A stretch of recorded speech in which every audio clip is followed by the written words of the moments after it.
ପିଲାମାନଙ୍କୁ ଥଣ୍ଡା ବା କାଶ ହେଲେ ଅଭିଭାବକମାନେ ଦେଇଥାନ୍ତି କଫ୍ ସିରପ୍। କାରଣ ସେମାନଙ୍କର ବିଶ୍ୱାସ କଫ୍ ସିରପ୍ ଦ୍ୱାରା ଛୋଟ ପିଲାର କାଶ ବନ୍ଦ ହୋଇଯିବ। ଆପଣ ଜାଣିଛନ୍ତି କି ସେହି କଫ୍ ସିରପ୍ କେତେ ଭୟାନକ ହୋଇପାରେ?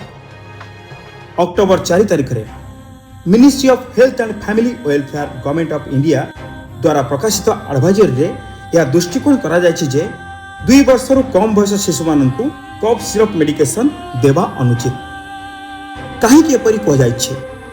ଆସନ୍ତୁ ଦେଖିବା ସ୍ପେଶାଲ ରିପୋର୍ଟ ଘାତକ କଫ୍ ସିରପ୍।